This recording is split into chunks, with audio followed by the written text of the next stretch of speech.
Fala, nação atleticana, tudo bem com vocês? O meu nome é Luiz, sejam bem-vindos ao canal Palavra do Atleticano.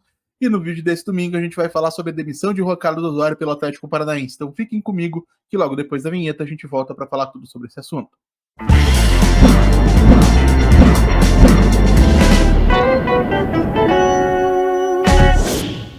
Então vamos lá para o assunto do vídeo de hoje, gente. Neste domingo, dia 3 de março, o Atlético Paranaense anunciou de maneira oficial a demissão do técnico colombiano Juan Carlos Osório, que deixou o clube acompanhado dos dois auxiliares que com ele chegaram. Ao todo foram 58 dias à frente do Furacão, desde a data da apresentação para a pré-temporada, no dia 6 de janeiro, até amanhã deste domingo, ou se você preferir considerar o período do Osório desde a data do anúncio da sua contratação, foram exatos 61 dias entre os dias 3 de janeiro e 3 de março de 2024. No total, foram 12 partidas comandando o Atlético Paranaense, com 7 vitórias, 4 empates e uma única derrota na tarde de ontem, lá no Estádio do Café, em Londrina, nas quais o Atlético marcou 17 gols, uma média de 1,41 gol marcado por partida, que é uma média razoável para esse período do ano, e onde o Atlético sofreu 6 gols apenas, uma média de meio gol sofrido por partida, que é uma média muito, muito boa. A demissão surpreende, tá, gente? Não especificamente pela qualidade do trabalho do Osório, que sim tinha problemas, mas principalmente porque, pelo que nós sabíamos através dos setoristas que cobrem o dia a dia do clube, existia um entendimento na diretoria do Atlético de que o elemento tempo seria fundamental para o desenvolvimento das ideias do Osório à frente do Furacão.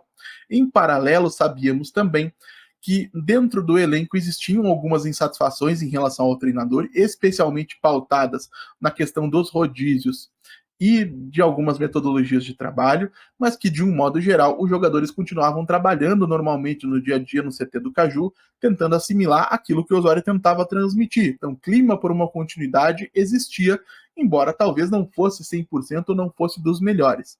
Então, eu não lamento particularmente a decisão do Osório, eu não sou um defensor especificamente de Juan Carlos Osório ou um grande fã do colombiano.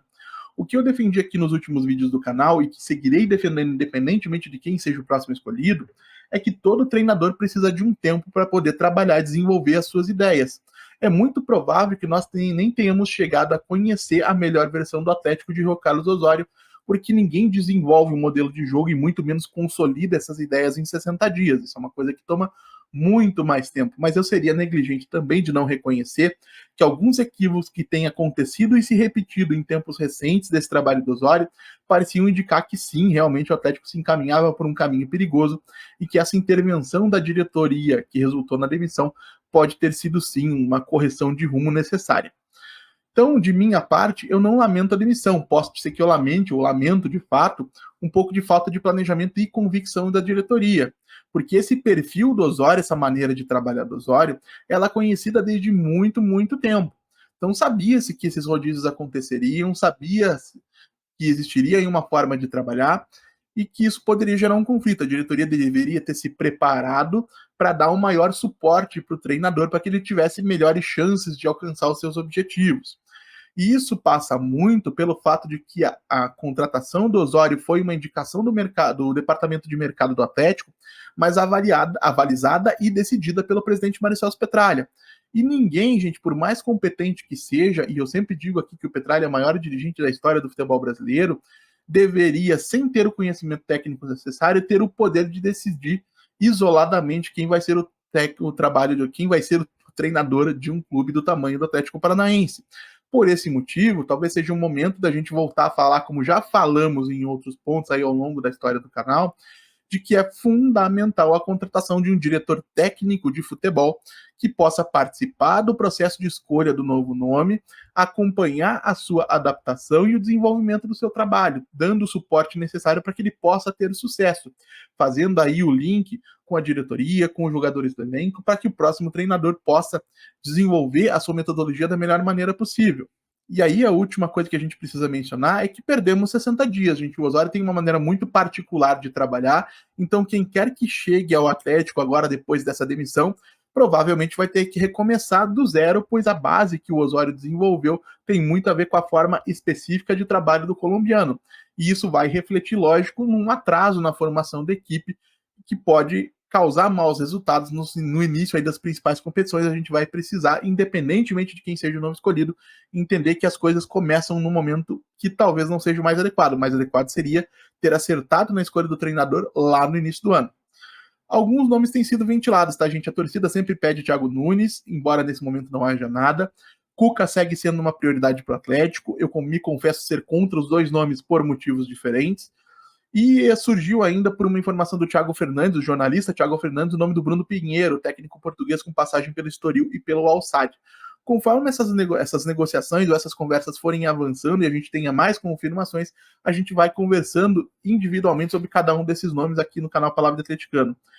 Qual seria o meu perfil ideal de técnico para o Atlético? E aí talvez sirva para que vocês entendam o porquê o Osório, embora tenha sido indicado como um perfil interessante por mim, tanto no momento da sua contratação quanto num vídeo anterior, onde eu indiquei alguns nomes de treinadores, não teria sido a minha primeira escolha. Quando a gente fala de clubes, desculpem, de primeiro escalão, com altas pretensões, como é o caso do Atlético, eu costumo defender ou preferir profissionais que tiveram uma carreira relevante como jogadores.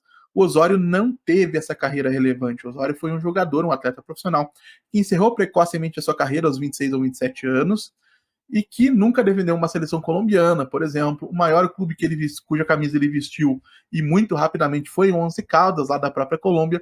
Esse não é um perfil que passa credibilidade e imediatamente impõe respeito à boleirada no vestiário.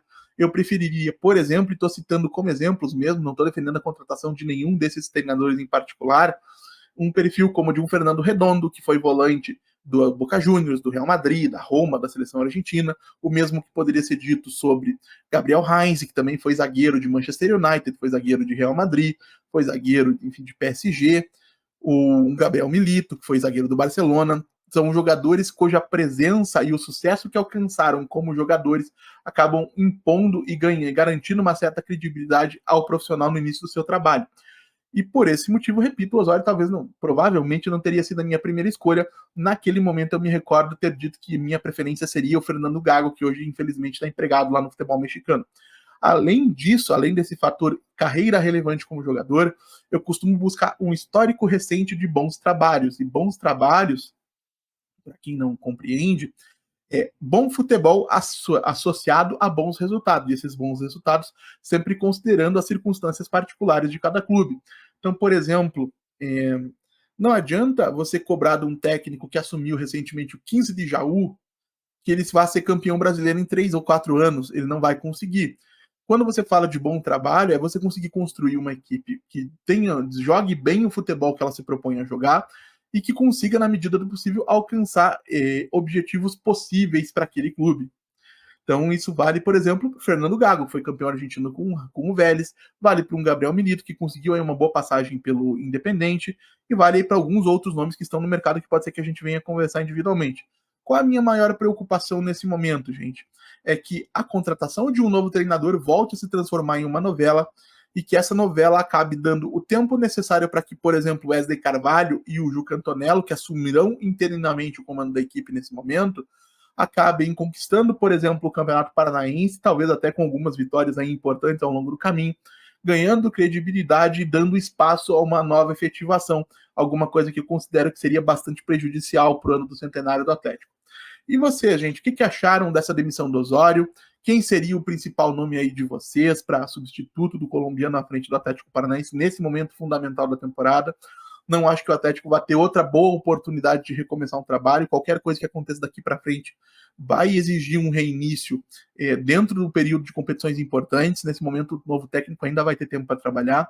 Então, deixe a opinião de vocês aí nos comentários. Como sempre digo, eu leio todos e respondo todos. E se você chegou até aqui, eu vou pedir que você deixe o seu like, se inscreva no canal, compartilhe o conteúdo nas redes sociais. A gente volta a falar do Atlético Paranaense amanhã aqui no canal Palavra do Atleticano. Muito obrigado mais uma vez pela atenção de todos e até a próxima.